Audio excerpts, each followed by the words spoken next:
Hello guys. स्वागत है आपका नमस्ते मैथ्स में।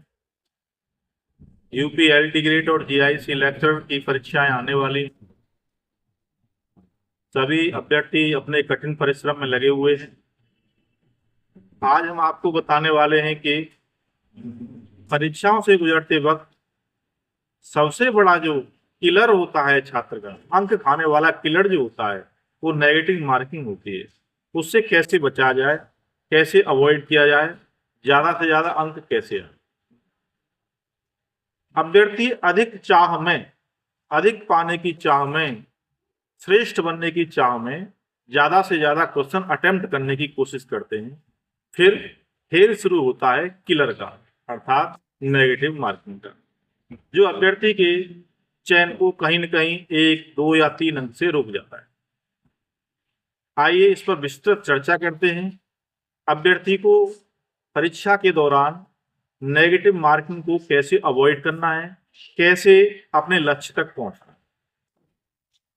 अभ्यर्थियों में सबसे बड़ा मिथक होता है कि यदि ज्यादा से ज्यादा प्रश्न लगाए जाएं, ज्यादा से ज्यादा प्रश्न हल किए जाएं, तो उनके अंक भी ज्यादा से ज्यादा आएंगे, जिससे उनका चयन आसानी से संभव हो पाएगा। ऐसा नहीं है। चयन पाने के लिए अथवा ज्यादा अंक पाने के लिए यह आवश्यक नहीं कि बहुत ज्यादा प्रश्न अटेम्प्ट किए जाएं। इसके विपरीत यह भी मानना है कि कम से कम गलतियां की जाएं। प्रश्न तो आप उतने ही करो जितने आपसे आते हैं, लेकिन गलतियों की भरमार जब आप करेंगे तो आपका कहीं न कहीं 1, 2, 3, 4 अंक से आपका चयन रुक जाएगा।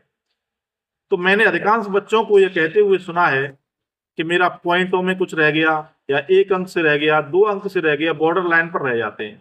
अब उनसे पूछा जाए क्यों रह जाते हैं, तो ये नहीं कहेंगे कि हमसे प्रश्न आते नहीं थे, ये कहेंगे कि हमसे आते हुए प्रश्न गलत हो गए थे, ऐसी मिस्टेक्स हो गई थी, जिसके कारण नेगेटिव मार्किंग में हमारा 4, 6, 8 क्वेश्चन या नंबर कट गया। ऐसी स्थिति में सबसे बड़ा जो किलर नेगेटिव मार्किंग है, उसे अवॉइड करने के लिए हमें क्या करना चाहिए। देखिए, आप बताएं जैसे 1/3 की नेगेटिव मार्किंग हो, तो आप जो क्वेश्चन लगाए हैं, अनुमानित लगाए हैं, या आपको लग रहा है इन 2 ऑप्शन में से एक तो होना ही होना है, फिर भी आप प्रोबेबिलिटी के आधार पर लगा दिए, वो गलत हो गया। तब भी आपका जो क्वेश्चन लगाए थे वो तो गलत होना ही है। 1/3 अर्थात 0.33 अंक सही वाले प्रश्न से और काटे जाएंगे। इस प्रकार बच्चा गर्त में चला जाता है, उसके अंक बहुत कम हो जाते हैं और चयन से वंचित रह जाता है। ऐसी स्थिति में अभ्यर्थी को क्या करना चाहिए, ऐसा क्या करें ताकि नेगेटिव मार्किंग कम से कम हो, अर्थात उनके प्रश्नों की जो गलत संख्या है, गलत होने वाले प्रश्नों की संख्या है, वो कम से कम हो। सबसे पहले हमें जो सिली मिस्टेक्स हैं वो नहीं करनी। जल्दबाजी में जब प्रश्न हल करते हैं तो क्या होता है कि प्रश्न का आंसर आप निकाल लिए हैं और उसका जो सर्कल है, गोला है, वो गलत रख दिए। आप बताइए, आपने पूरा प्रश्न हल कर दिया है, प्रश्न हल करने में 1 मिनट लगाया और आप चाह रहे हैं कि गोला रंगने में उसका हम आधा ही सेकंड में रंग दें। अभ्यर्थी को कितना जल्दी होता है, प्रश्न हल करने के बाद सीधे गोले रंगने में भागता है और बहुत जल्दी रंगता है, और वहां कहीं ना कहीं मिस्टेक हो जाती है। मिस्टेक होती है जल्दबाजी के कारण, दौड़ भाग भरी कैलकुलेशन के कारण मिस्टेक्स होती है। कुछ ऐसी मिस्टेक्स होती हैं, दूसरे नंबर की जो मिस्टेक्स होती हैं, कि आप ऑथेंटिक बुक नहीं पढ़ रहे हैं। किसी बुक में कुछ दे रखा है, किसी बुक में कुछ दे रखा है।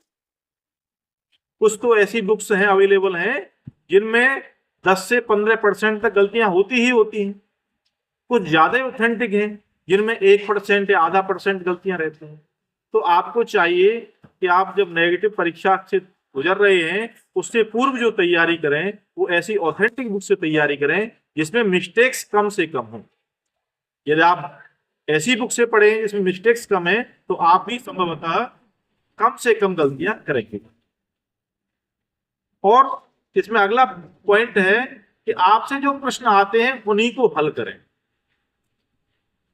आप ये न समझें कि हम ज्यादा प्रश्न अटेम्प्ट कर लेंगे तो हमारे ज्यादा अंक आ जाएंगे, क्योंकि आयोग भी आपसे उन्हीं प्रश्नों को पूछना चाह रहा है, या आपकी योग्यता को परखना चाह रहा है कि आप कितने योग्य हैं। आप यानी 120 या 125 या 150 प्रश्न में से आप 50 प्रश्न हल कर सकते हैं, तो 51वां कैसे करेंगे? नहीं कर पाएंगे। करेंगे तो आप कोई ना कोई मिस्टेक करेंगे। 51वें प्रश्न में नहीं करेंगे तो 52वें प्रश्न में होगी, कहीं ना कहीं मिस्टेक जरूर होगी। इसलिए अधिक योग्य बनने की चाह में, अधिक अंक लाने की चाह में आप गलतियां करते हैं, वह मिस्टेक्स आप पर भारी पड़ जाते हैं। इसलिए आप केवल उन्हीं प्रश्नों को अटेम्प्ट करें जो आपसे ठीक ठीक आते हैं, और ऑथेंटिक बुक पढ़ें। नेगेटिव मार्किंग को बचाने के लिए सबसे बड़ा मुद्दा है कि आप जब भी पढ़ रहे हैं तो रिपीटेड जो गलतियां हैं, अक्सर मैंने देखा है बच्चे रिपीटेड गलतियां करते हैं। जैसे कॉस हाइपरबोलिक एक्स का साइन हाइपरबोलिक एक्स का फॉर्मूला आ जाए तो वही 10th वाला फॉर्मूला लगा देते हैं, प्लस माइनस का चक्कर भूल जाते हैं, क्योंकि उनके माइंड में पहले से ही कनेक्टेड है, पहले से ही पढ़ा रहे हैं। तो कुछ नया टॉपिक पढ़ते हैं तो कहीं ना कहीं रिपीटेड गलतियां कर देते हैं, जैसा वो पहले से करते आ रहे हैं, जैसे उनके माइंड में पहले से भरा हुआ है, रिपीटेड गलतियां हो जाती हैं। प्लस माइनस की भी गलती हो सकती है। ऐसी स्थिति में आप तो अंदाजा लगाते हैं हमारा प्रश्न का आंसर सही है, लेकिन जब आंसर की से मिलान करते हैं तो आंसर गलत जाता है। इनके कारण भी आप नेगेटिव परीक्षा में प्रणाली में सफल नहीं हो पाते।